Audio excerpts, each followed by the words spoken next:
The indigenous people of the continent known as Africa are descended from the people who have been treated the most brutally and inhumanely in all history, as victims of the internationalized slave trade.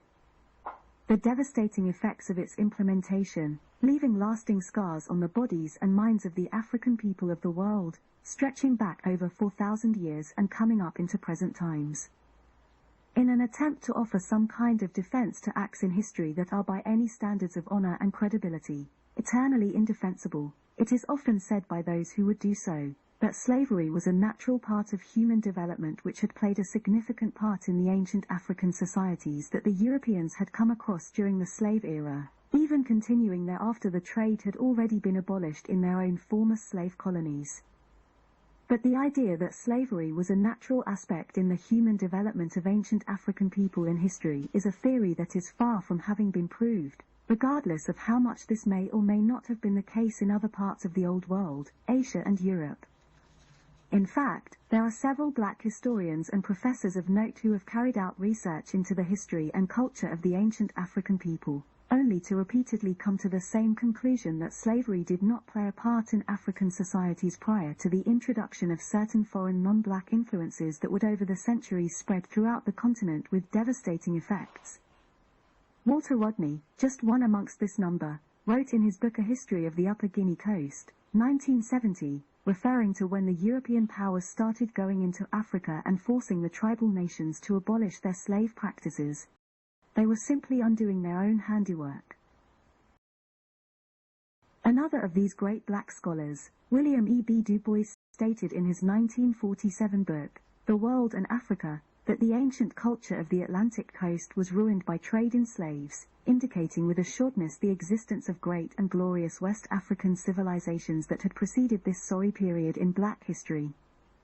The traditionalist cultures that had existed in Africa were built on a foundation of rituals and practices developed over 20,000 years ago, evidenced through the many archaeological findings in ancient Egypt and Nubia that link directly into African traditionalism, echoes from which remain largely unchanged since those early days, still thriving, if only in a diluted form, in many pockets across the continent as late as the early 20th century.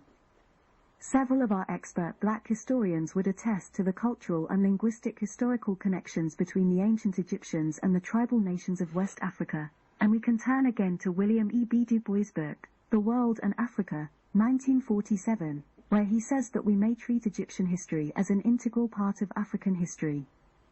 Cheikh Anta Diop can also be quoted as stating, in his book The African Origin of Civilization, 1974, no specialist will now risk a rebuttal of the cultural and linguistic relationship between ancient Egypt and Black Africa.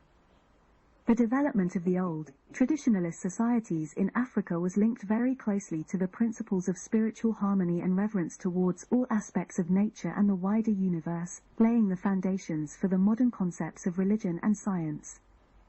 Indeed, Chancellor Williams, another well-respected black historian, wrote in his book The Destruction of Black Civilization, 1974, referring to the ancient black civilizations, many temples were colleges as well as places of worship.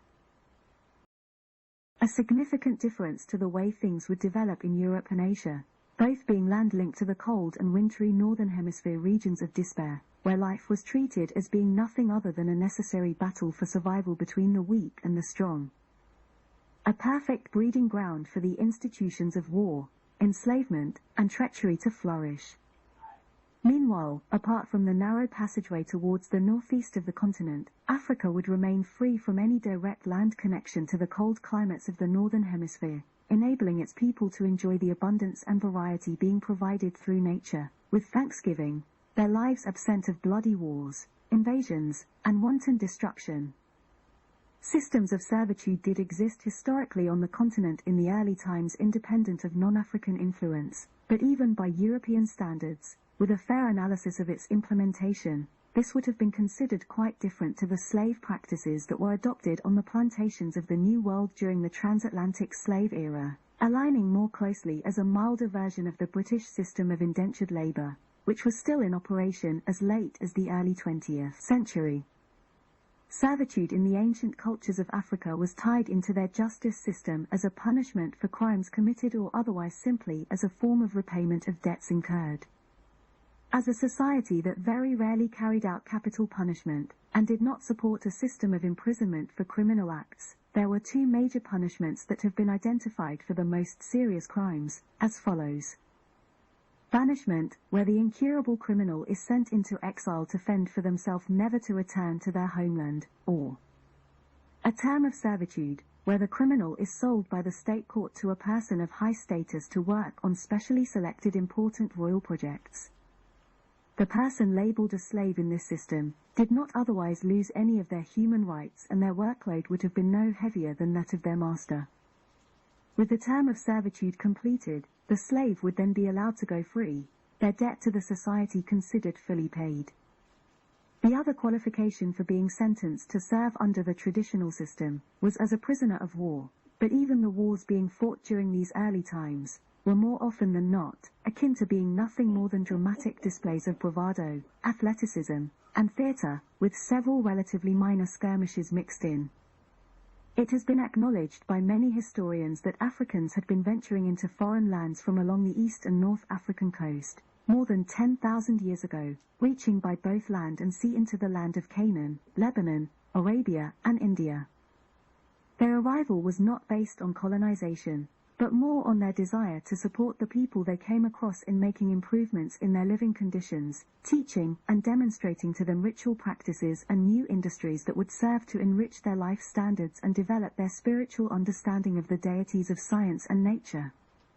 The Asian people benefiting from this very early African influence would be very appreciative of the contributions being made to their fledgling societies over the decades and centuries, and would be saddened by the Africans' virtual disappearance from the Asian territories after their return back to their own homelands, possibly tying in with the emergence of riotous warrior clans from the north, intent on devouring and conquering all that got in its way, sparking a new phenomenon in human culture, that being refugeeism. In the East, in some cases assisted by the Africans, they would desert by sea, arriving at various locations across the Pacific Ocean, from Australia to reach even as far as the Pacific coast of America. Whilst towards the west, refugees from Canaan had begun settling within Egyptian territory, followed over time by agents of the marauding mob from the Persian north, carrying out their covert operations in hope of discovering how best they might be able to conquer the African people of ancient Egypt and gain from them greater knowledge and understanding of spiritual science and the deities of nature. The benefits coming from this putting them, in their own view, into a position to be able to bargain with and gain favor from the most obedient of the deities under the Almighty, and ultimately take control of the whole known world. So it would happen, nearly 4,000 years ago, the first foreign invasion into African territory carried out by a roaming violent warrior nation known as the Hyksos, and with them would come the first instance of Africans being carried away from their beloved homeland into a strange new land for the purposes of enslavement. Part of a strange ideology being introduced by the Hyksos, targeting all known nations with people of a darker or black skin complexion, condemning them to be made to habitually slave under the hardest conditions of labor, for the benefit only of their conquerors from the north. This narrative would continue to grow in the Near and Middle East regions of Asia over the centuries, even flying in the face of the known advanced culture of the Africans in the northeast of the African continent who they had been able to make some contact with, and elements of this line of anti-African sentiment have been interpreted as being implanted into text written in the Christian Bible. See Genesis 9 verses 20 to 27.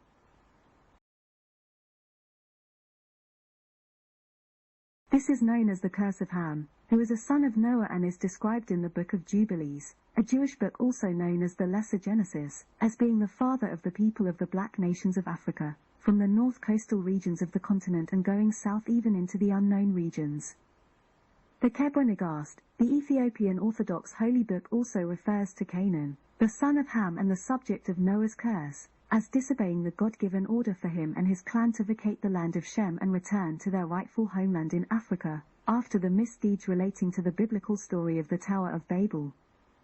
Canaan and his followers would remain in the Near East after all his siblings had departed back to Africa, becoming unwelcomed illegal aliens in that land and finding themselves being reduced into some of the most insane and ungodly pagan practices, until they were finally wiped out, in relation to the fall of Sodom and Gomorrah, and presumably giving some justification for Noah's previous drunken ranting and cursing, at least in the eyes of the story's author. See chapter 12 concerning Canaan.